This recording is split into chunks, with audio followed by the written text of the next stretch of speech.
Prodi Vokasional Informatika. Di sini saya akan menjelaskan pengertian LAN manual dan penjelasan mengapa menggunakan jaringan komputer dan bagaimana penggunaan LAN, perangkat kelas LAN, dan perangkat PLL.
Rin, ada be garap sambal ini?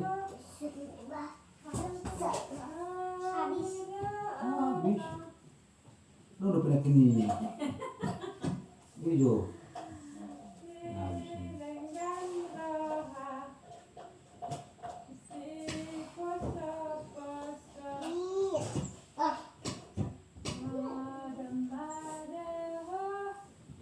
ini.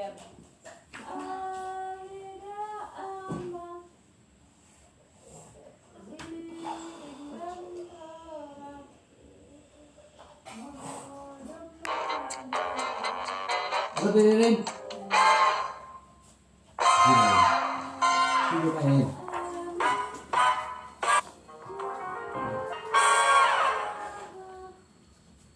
Assalamualaikum warahmatullahi wabarakatuh. Pada kesempatan kali ini Saya akan menjelaskan ya topik bahasan mengenai LAN atau Local Area Network. Jadi Local Area Network ini merupakan jaringan komputer, namun ruang lingkupnya sangat terbatas. Misalkan dalam sebuah ruangan, sebuah rumah, sebuah gedung bertingkat, itu disebutnya LAN atau Local Area Network. Jangkauannya antara 0 sampai 300 meter. Contohnya, biasanya LAN itu diimplementasikan dalam sebuah laboratorium, warnet, gitu ya, dan lain-lain. Komponen network. Jadi komponen network sendiri sama halnya seperti komponen komputer ya. Ada hardware, ada software, dan ada brainware-nya. Hardware itu komponen fisik. Karena yang kita bahas network, jadi komponen fisik network. Biasanya meliputi ya PC, network interface card ya, atau NIC, kabel gitu ya, mulai dari kabel UTP sampai kabel FO gitu ya, konektor, printer, server, perangkat network gitu ya, seperti repeater, hub, switch, router, access point maupun antena. Ini yang disebut komponen hardware-nya, komponen fisik. Sedangkan komponen software gitu ya, itu komponen logik dari networknya. Jadi bisa berupa sistem operasi pada jaringan, itu juga software. Segala bentuk driver untuk hardware jaringan, protokol komunikasi gitu ya, aplikasinya seperti web server, browser gitu ya, FTP, server client, itu juga disebutnya komponen software. Sedangkan komponen brainware ini yaitu penggunanya ya, pengguna network, bukan hanya pengguna internet saja gitu ya, bukan hanya pengguna internet. Komponen brainware itu meliputi network administrator yang mengelola network gitu ya. Administrator yang mengelola network. Ada network technician, ini teknisi jaringan. Ada network user seperti biasa gitu ya.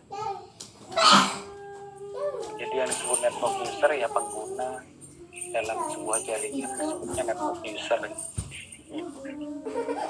Berikutnya ini contoh ya, contoh hardware network interface card atau NIC. Biasanya ada yang jenisnya tertanam dalam sebuah PC gitu ya, ada yang dia portable gitu. Di network interface card ini digunakan untuk menghubungkan PC ke media jaringan, seperti menggunakan kabel RJ45. Ada juga yang disebut wireless network adapter. Jadi ini merupakan adaptor yang menghubungkan kita ke network ya secara wireless. Kalau tadi dengan kabel, kalau ini menghubungkan perangkat atau host dengan network menggunakan jaringan wireless. Berikutnya ada yang disebut access point. Access point ini biasanya kalau belum tahu apa itu access point, di setiap ruangan di Fasilkom itu pasti ada access point ya. Jadi access point itu ada yang indoor, ada yang outdoor. Jadi yang indoor dan outdoor ini fungsinya sama, hanya daya tahannya, durability-nya berbeda. Kalau yang outdoor biasanya memang tahan air, tahan cuaca panas, dingin, dan sebagainya. Antena ya. Jadi antena ini gitu ya, bisa digunakan untuk menangkap sinyal gitu ya. Antena pun ada banyak jenisnya ya kalau hardware ya. Ini contoh saja, ada yang modelnya indoor gitu ya, ada yang outdoor. Fungsinya sama, hanya durability dan jangkauannya berbeda. Oke, kita berbicara mengenai kabel ya. Jadi biasanya jaringan Ethernet gitu ya.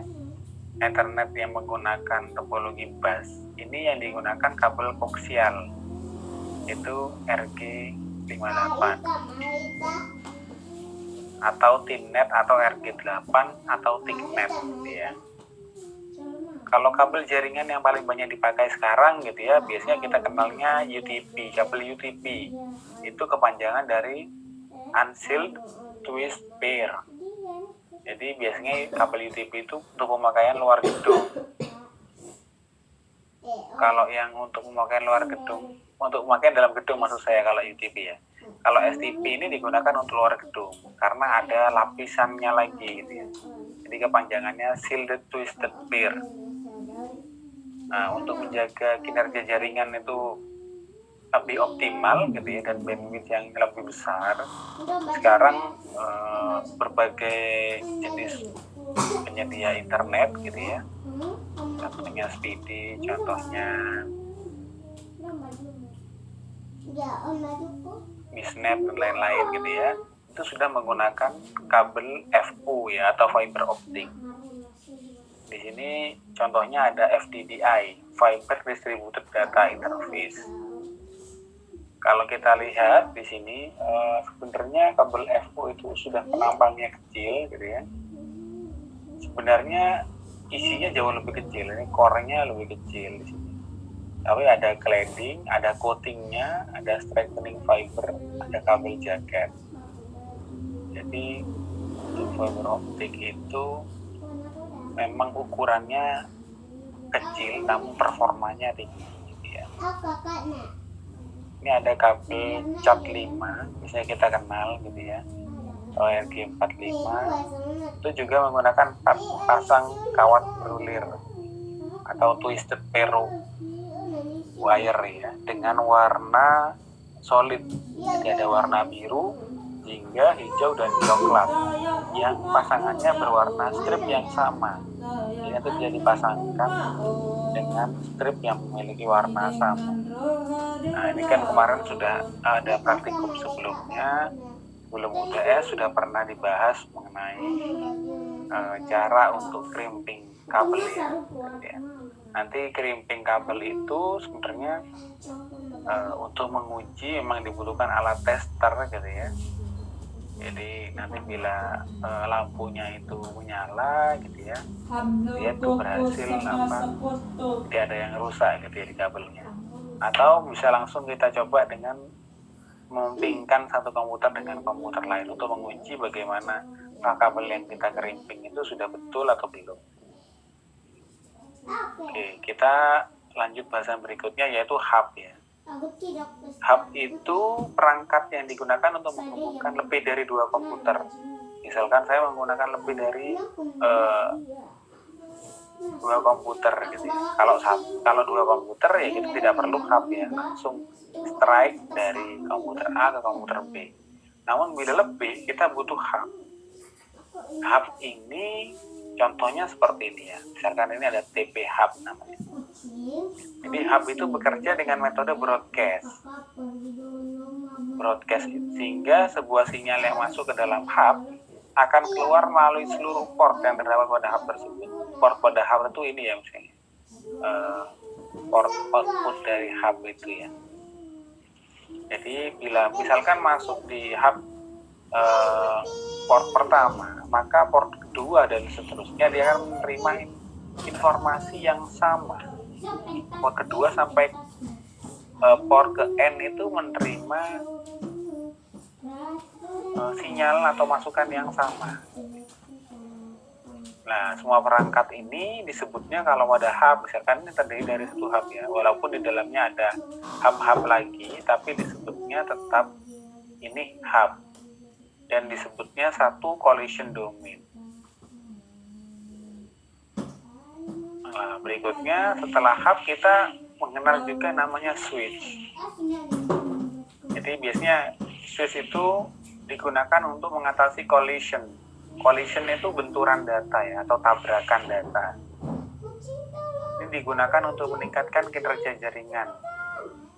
Biasanya switch itu sebetulnya hanya istilah dagang ya, atau kita kenal kalau kita mau beli air mineral tuh bilang aqua gitu ya. Nah, padahal dia nama aslinya adalah bridge. beda dengan hub. Jadi ada beda hub dengan switch. Switch itu akan membroadcast frame ke port yang lain yang dimiliki oleh switch tersebut. Jadi switch tidak akan membroadcast ya. Kalau hub tadi misalnya kita masukkan inputan misalnya di port pertama, lalu di keluarannya itu port kedua sampai M, maka dia akan menerima hal yang sama dari port kedua sampai M. Kalau switch tidak, hanya spesifik port yang mana yang akan kita kirimkan data gitu ya. Jadi setiap port di sini satu collision domain. Kalau tadi satu hub ini yang disebut satu collision domain. Di switch ini bekerja dengan mengacu pada tabel MAC address. Jadi kita sudah belajar kemarin IP address ya. MAC address sedikit berbeda. Setiap perangkat jaringan ya pasti memiliki MAC address, dan MAC addressnya ini tidak akan sama atau unik gitu ya. Switch ini gunanya untuk menghubungkan atau menjembatani ya. Bridge itu jembatan kan. Jadi jembatan penghubung antara dua segmen jaringan yang masing-masing segmennya dibentuk oleh sebuah hub. Misalkan saya punya hub A dan hub B. Hub A ini untuk lab, misalkan lab program. Hub B ini untuk lab jaringan. Saya mau menyambungkan kedua segmen jaringan ini menjadi sebuah jaringan. Nah, itu bisa digunakan bridge. Jadi bridge ini akan meneruskan frame data dari satu segmen ke segmen lain. Hanya jika alamat asal atau source MAC address dan alamat tujuan destination MAC address berbeda segmen. Kenapa harus begitu, Pak? Harus berbeda segmen? Karena kalau tidak beda segmen berarti dia di dalam satu segmen jaringan yang sama. Dia tidak perlu melewati bridge maksudnya. Jadi yang kita tahu, kita sudah jelaskan sebelumnya bahwa dalam sebuah paket data yang terkirim di internet ada source address dan ada destination address ya. Pasti ada alamat asal dan alamat tujuan. Tapi yang digunakan MAC address, bukan IP address. Nah, lalu perangkat berikutnya yaitu router gitu ya. Router itu perangkat yang dapat menggabungkan dua atau lebih network menjadi sebuah internetwork. Kalau yang tadi itu sebenarnya sebuah segmen jaringan ya, bukan sebuah network. Kalau router ini digunakan untuk menyambungkan dua atau lebih network menjadi sebuah internetwork. Router itu bekerja dengan mengacu pada tabel routing ya, yang berisi daftar network yang terhubung ke router tersebut. Jadi dalam router itu nanti dia akan mengetahui gitu ya siapa saja yang dia terkoneksi dengan router tersebut gitu ya. Itu adanya di tabel routing. Nanti kita belajar lebih lanjut soal routing ya, khususnya static routing. Nanti kita belajar bagaimana menghubungkan satu router dengan router lainnya. Berikutnya, bila kita berbicara mengenai sebuah jaringan, tidak lepas dari topologi fisik. Topologi fisik jaringan ini adalah pola hubungan atau interkoneksi dari komponen-komponen fisik pembentuk jaringan. Ya, atau gampangnya skema perkabelan dari komponen fisik jaringan. Ini yang pertama ada namanya topologi line. Topologi line itu, ini contohnya ada 2 dan 4 host. Cirinya dia strike ya, lurus antara satu host dengan host lain, tidak bercabang gitu ya. Maksudnya line atau garis. Ada topologi yang kedua yaitu bus. Nah, di sini ada linear bus. Pada topologi linear bus, tiap komponen jaringan itu terhubung ke sebuah jalur komunikasi utama. Pada gambar ini adalah jalur komunikasi utama atau kita sebut trunk atau backbone ya. Pada topologi ini digunakan 2 buah terminator. Biasanya pada bus ada 2 terminator yang digunakan agar sinyal tidak hilang ya, atau tidak keluar gitu ya, tetap berada di backbone ini. Media yang digunakan adalah kabel koaksial. Jadi cirinya semua host itu akan terkoneksi dengan backbone tadi, mau itu komputer, mau itu PC gitu ya, atau printer dan sebagainya. Dia harus terkoneksi dengan backbone tadi. Topologi ring ini setiap komponen jaringan terhubung ke sebuah jalur komunikasi utama juga, tetapi backbone-nya berbentuk lingkaran atau loop. Jadi media yang digunakan biasanya bisa kabel UDP, Cat3 gitu ya. Nah, di sini tidak ada penggunaan terminator. Ini sama-sama backbone tapi tidak terminator, ini nyambung.